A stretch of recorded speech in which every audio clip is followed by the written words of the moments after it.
नमस्कार मैत्रिणी आणि मित्रांनो, वैजूज कुक हाऊस या माझ्या मराठी चॅनलमध्ये तुमचं सगळ्यांचे स्वागत आहे.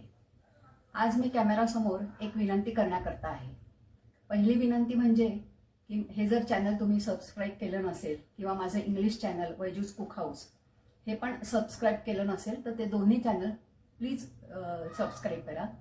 तसेच जो व्हिडिओ तुम्हाला आवडेल त्याचा थम्सअप असं जे असतं त्याच्यावर टिक करा किंवा टॅग करा.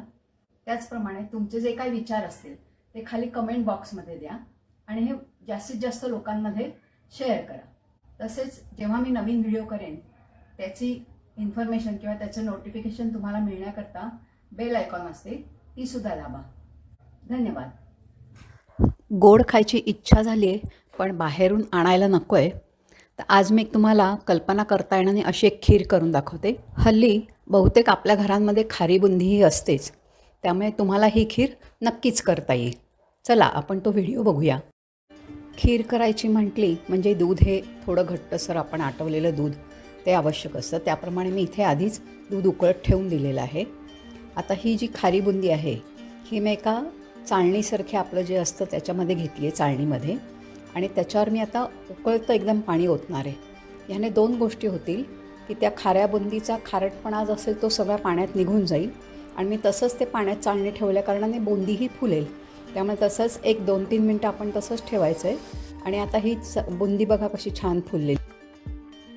अशी ही पाण्यात भिजलेली बुंदी मी निथळून घेते.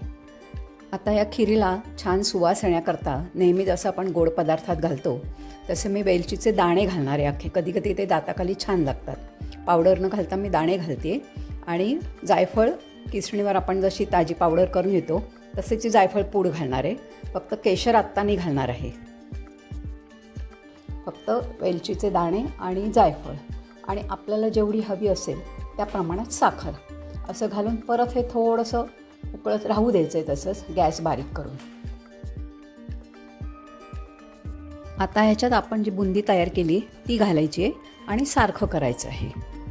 याला फक्त एकच उकळी येऊ द्यायची आहे, खूप उकळी येऊ द्यायची नाही. एक उकळी झाली की लगेच गॅस बंद करायचा आणि झाकण ठेवून द्यायचं.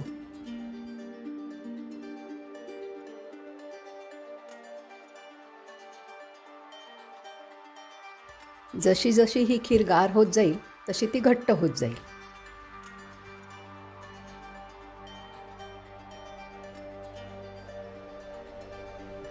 अशी ही बुंदीची झटपट खीर खायला तयार आहे. तुम्ही ही गार करून खा नाही तर गरम खा, कशीही चांगली लागते. फक्त खायच्या आधी वरती थोड्या केशराच्या काड्या घालायच्या आहेत. व्हिडिओ बघितल्याबद्दल धन्यवाद.